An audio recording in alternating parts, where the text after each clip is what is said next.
Welcome to the Veronica Edwards Show, where we have fun financial conversations that everyone listening can apply to their personal and professional life.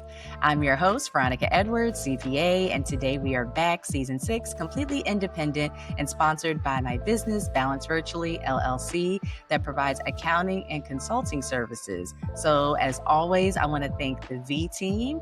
We are over 100,000 views over all platforms just after 1 year being on YouTube. So thank you guys so much for all the support. We also revamped our sponsorship packages. So please reach out if you want to be a sponsor. Also, we're always looking for guests for season 7 that is going to be approaching soon, which is crazy to believe. And as always, we want to just thank our loyal listeners. So head over to balancevirtually.com or veronicaedwards.buzzsprout.com so you can get caught up on all prior shows. So today I am excited to welcome back a guest that was on earlier in season 6, Ms. Cameron Kempson, who is the CEO and founder of Centered Resources, LLC, a disability-led education and consulting firm that changing the way organizations think about inclusion and belonging. Welcome back, Cameron. How are you? I am good. How are you? I am good. So tell us, your show aired back in November.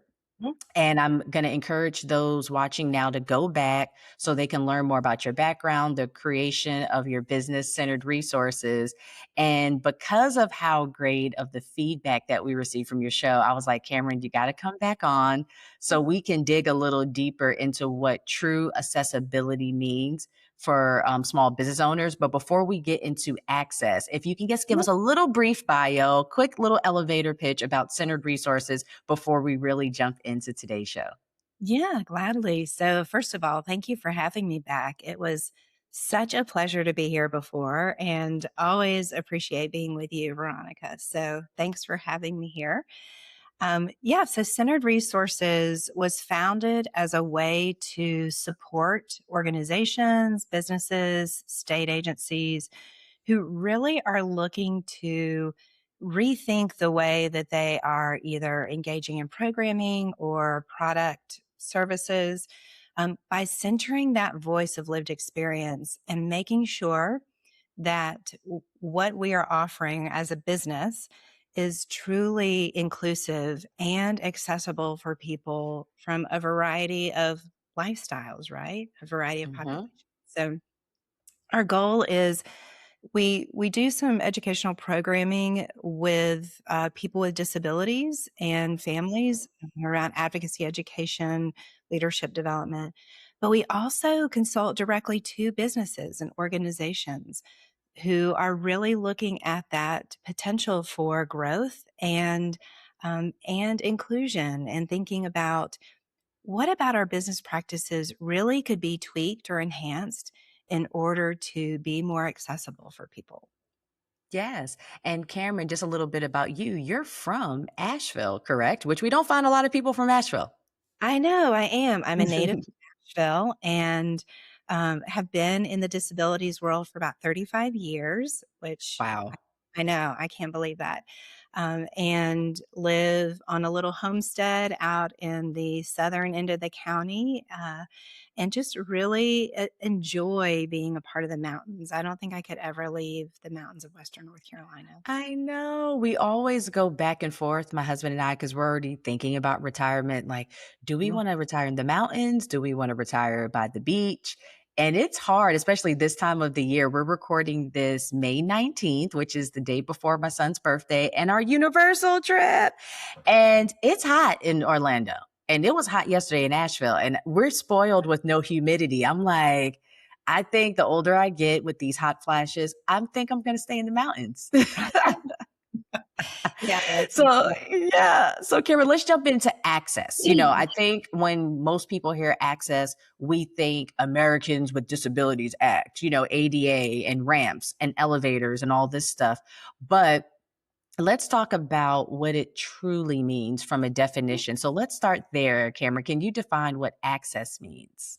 Yes. So, very simply, if we want to take it down to the most simple aspect of access, access is allowing people to engage and participate fully in the life of your business, creating opportunities, Mm, practices so people can participate fully. Now, that can also be in the community, in their home lives, and whatever. And I want you to think about it like this. So, remember when we started COVID and everything shut down? Um, mm-hmm. we were really limited in our capacity to connect with one another. We couldn't eat in restaurants. We couldn't have in person meetings. People couldn't come into our businesses. And so we had to learn how to pivot, right? And we ended up using technology and other practices to create access so that Yes. we could participate more fully in the lives of our business with our customers and clients. That is no different than what we should actually be doing in the day to day. How do we Mm. pivoting our culture within our organization so that people can participate more fully in the life of our business? Yeah. Yeah. And when you mentioned COVID, and we in Northwestern North Carolina, we dealt with Hurricane Helene. And the biggest difference, we were Yeah. isolated for COVID, but we Right. were all in relationship with each other for Right. Helene. Like we Right. had to come together for electricity and water and some of those basic things. So I think sometimes we overthink access, like, oh my gosh, we have to make sure they could physically, access things. But Right. access can be technology, it's relationships, it's checking in, it's just making sure that we understand, well, what type of access do folks need? We try Right. to recreate the whale, but sometimes we just need to take a step back and say, okay, who is our population? And let's ask them what access they need. But that all comes back to having a relationship. Right. And I think that word relationship is so critical because if you think about it, what we are doing with marketing, with sales, with communication, we are relating to people. We are Yes. relating to our clients. We are relating to our customers. That is no different whether it is someone who wears glasses versus someone who needs a wheelchair versus someone who is Hmm. able bodied. We are called as businesses to truly create opportunity where all people can engage, right? And that Yes. means we are in relationship with those people at a variety of levels. Hmm. Yeah. hmm And I also bring this up for uncomfortable conversations when I'm coaching people and folks owe them money. And I tell them having a conversation with your client about money is all about the relationship. If Cameron's my client, Cameron, we could talk about this. We've had a situation before. Recently, I'm working with Cameron and I Yep. noticed that the invoice wasn't paid. Me and Cameron talk all the time. It wasn't, Cameron, you owe me money, blah, blah, blah. It was, okay, let me follow up with Cameron. Hey, I want to see how you're doing. Oh, also, by the way, I saw that this wasn't paid. Cameron immediately said, oh, yes, I plan on doing it on this date, blah, blah, blah. It was just a conversation. But because we have a relationship with each other, I don't think Cameron took offense to it. I didn't take offense to the invoice when it wasn't paid because we established that culture that we Boom. can communicate with each other. Right. Right. It's And really not even that deep. But I think people over get stressed out about it. right. And I think when you have that relationship, just like, you noted, you asking me rather than getting upset about it and me giving you a very reasonable reason, explanation for why I hadn't paid it yet. We hadn't had our meeting. Right. And so Right. just thinking about those points of contact can either be supported through the way that we engage in that relationship, or we can create barriers because we make assumptions or we don't communicate or we don't set up systems for people to be able to then respond. So, Right. Right. yeah. This is going to be therapy for so many people. This access isn't just related to disabilities, it's better communicating. So let's talk about how we can translate this into day to day business practices. So we talked about access as a relationship. So can we talk about how do we go about doing this? This is unfamiliar territory for folks. So I would love if you can give business owners three things today that we can do so that we can make sure that we're providing access to all. Yeah, sure. So let's start first. Let me preface this conversation with a little bit about universal design. So, some of us have heard that term universal design when we think about people who want to age in place. And how do we create homes and houses and environmental structure that supports dignity and being able to grow and change as you age? Mm-hmm. So, universal design can be carried over into the work we do as businesses and organizations. How are we setting up communication systems that grow and change with our clients? How do we Mm-hmm. set up products and services that grow and change with our customers? So, let's think through then three specific practices that we can build in that sense of universal design. So, one is technology.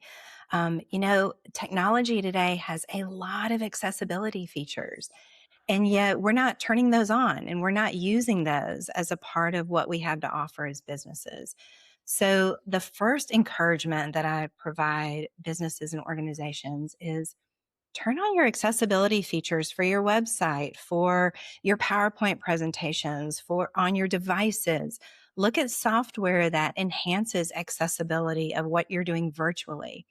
Not only does that then create those access points and points of relationship, but it also makes you more aware of, oh my gosh, I never would have thought that that color combination doesn't create enough contrast for people to see my words on a sign, or oh, wow, I didn't think about the fact that I need two notifications before I show up at a meeting.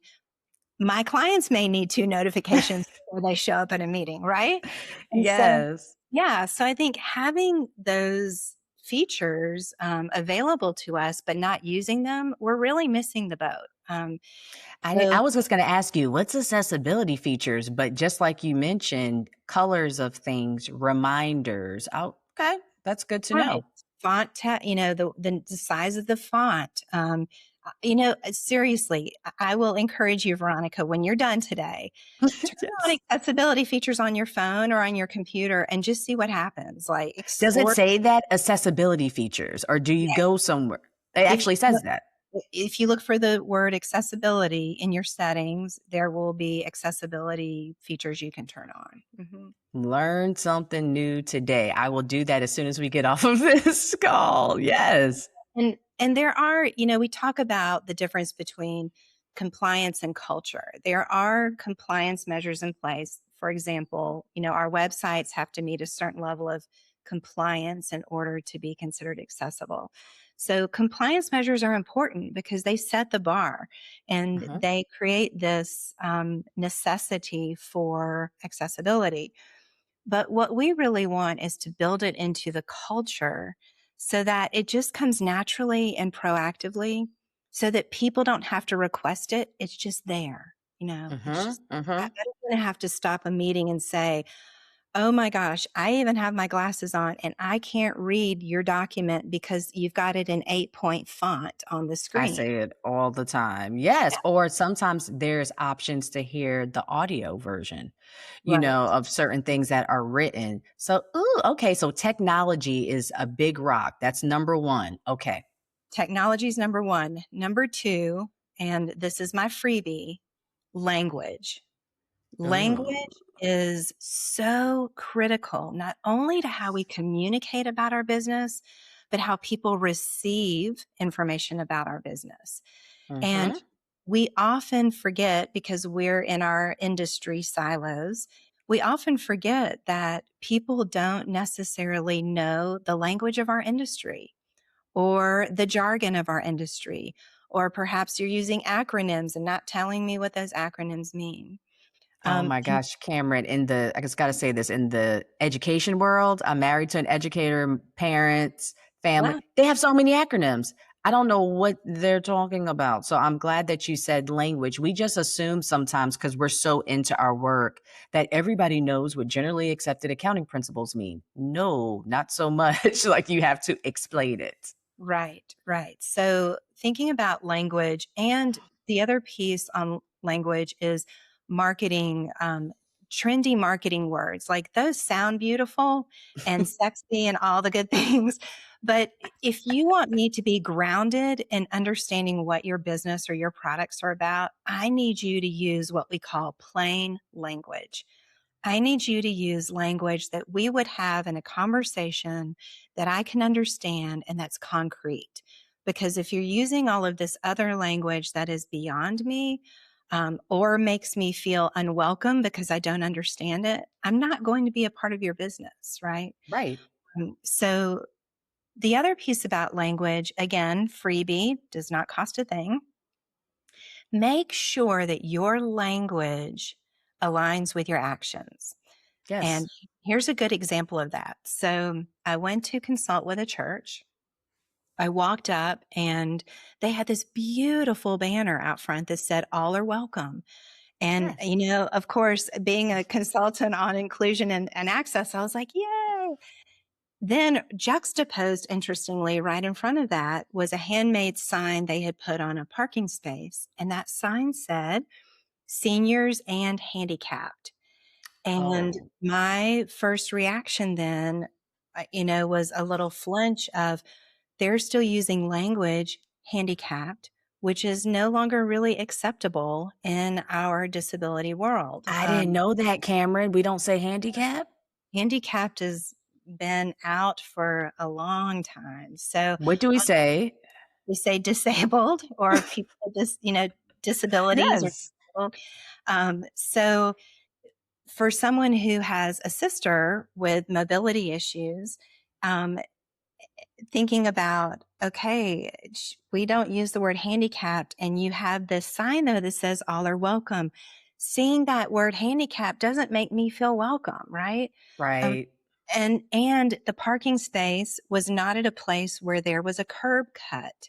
So people could not access and get up onto the sidewalk there. So just thinking through those pieces of, we Yeah. have it in our hearts to do the right thing and to really want to be accessible or inclusive. But sometimes we just aren't seeing the bigger picture because we're in the day to day of it, right?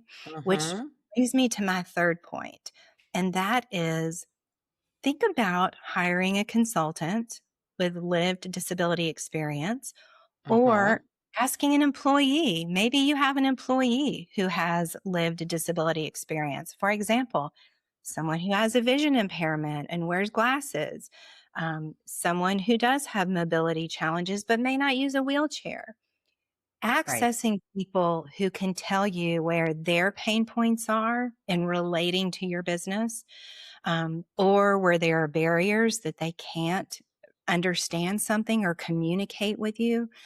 Mm-hmm. Those are critical pieces that we are overlooking. And it's not because we don't want to do it. It's simply because we're just living from our own lived experience and Yes. we're not seeing it through the lens of someone else. So Ooh, those you are the hit on so many good yeah, things, Karen. that- I just want to put a pin real quick on where you said about lived experience. This goes across all things. If I'm looking for a therapist and I'm going through a divorce, I might want a therapist that's been through a divorce. If I'm right. going to a doctor, I want to make sure they have experience in this specific area that I'm needing medicine on. So I'm glad that you said that. Work with a consultant. We talk about this all the time in business coaching for marketing and accounting and IT. But I think sometimes we forget about some of those softer items, which is accessibility. Let's get Centered Resources, which is available for consulting to help your small business. And it's not a large fee. I'm sure you can reach out to Cameron for a consultation, but I think it, like even myself, it's 2026. Oh, I didn't know we're not supposed to say handicap. We just don't know based off of our lived experience. But Right. I have a sister that died by suicide. And I had somebody I used to say committed suicide, and they said, we don't Mm, say that anymore. It's, right. died by this. And, so until I've lived it, I didn't know. And so I'm so glad that you brought that up. Nobody is shaming anyone. Even that church, their heart was in the right place, like you said, but they just didn't have the lived experience to know any better. So that's perfect. That leads us right into Centered Resources. How can folks reach out to you? What events are taking place? What are some services that you guys provide to small business owners like myself, where we might feel like, I don't think I have this in the budget? Can there be just a kickoff meeting or just a entryway that you can provide, or a program that can help guide some of us business owners that we're a little behind the times? Yeah, sure. So the first place and space I suggest is follow us on social media. So LinkedIn and Facebook, Centered Resources. That gets you to knowing when we have new blog posts coming out and when we engage in other activities like your podcast, and opportunities to learn more without having to make a big investment. Oh, I'm thank bringing you. your website. I know I'm trying to do better with going to the website, but because I love your website, by the Oh, way. thank you. So for those listening, you're not seeing this, but if you're watching on YouTube, Cameron has a beautiful website. I'm trying to get to where you can click on, it's usually what at the bottom, right? Or somewhere where you can say, follow us on Facebook or this place or that place. Here we Right. go, right at the top. So yes, so Cameron, so we can find out all the things that's happening if we follow you guys on Facebook, LinkedIn, all the And then, things. yes, all the things on social media. And then, second to that, on our website, typically with blog posts, we will offer some freebie or very minimally priced resources that people can access. So there's that. And then, of course, we have our consulting services, and we do everything from as simple as an accessibility audit to a long-term consulting on culture shift and awareness and self-discovery about your business and how maybe you want your practices to be more in alignment with your values around accessibility, inclusivity, and welcome. So there are those pieces. And again, you can go to our website, and thanks, Veronica, for the shout out on Of that. course. But upcoming, we've got a new cohort that we're putting together in September and October. It is a lunch and learn series, 45 minutes during the lunch hour. Um, it will cover this exact topic, accessibility, and is going to provide participants with a toolkit so they can do their own self-assessment and then walk through what are some things that we can update on our own, in order to create that enhanced relationship through our connection points. We also will explore what does that mean for us as a business to have relationships with people with disabilities in our community and organizations that are led by people with disabilities, how that can help us grow as a business. So we will have that on our events page. It's not there now, but it will be there as soon as this podcast is released. And Yes. please feel free to register there. We would encourage 3 or more people. We're actually going to give a discount if you have a team. It is going to be virtual. And we feel like, though, a team is more likely to sustain that culture shift than just having one person come back and relate it all to everyone. Right. Send a trio of people who do different things within your business so that their lens of lived experience can apply these techniques and strategies to different aspects of your practices.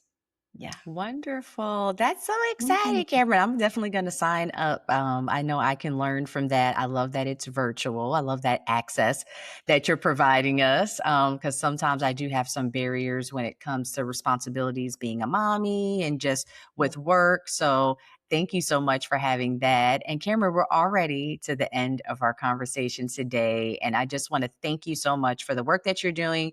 And what definitely stands out most about this conversation is that it's not just about compliance, it's about that connection. So it's about relationships, awareness, intentionally creating spaces where people feel that they can participate and thrive. Because I think that's the thing. You can say all the words, but we want to really make sure that we're having compassion and we're being authentic. So thank you so much, Cameron. And after this, you'll be back on again, season 7. We got Yeah. to, for those that are watching, tell us some other topics that you would like to talk about. I can't wait to hear, Cameron, about the workshop that you're having in September. I'm sure you're going to get a lot of feedback from that, more conversations that we can keep having because we're in 2026. And like you said, it's all about changing the language. But we have to start it here in our community. We can't just expect it to start at the federal level. We kind of have to start it grassroots. So thank you for making Western North Carolina. We're leading the trail when it comes to disabilities and just awareness. So thank you so much. And thank you to the V team. You can always subscribe to YouTube, Buzzsprout, and not miss any of our episodes. Until next time, stay balanced and financially savvy.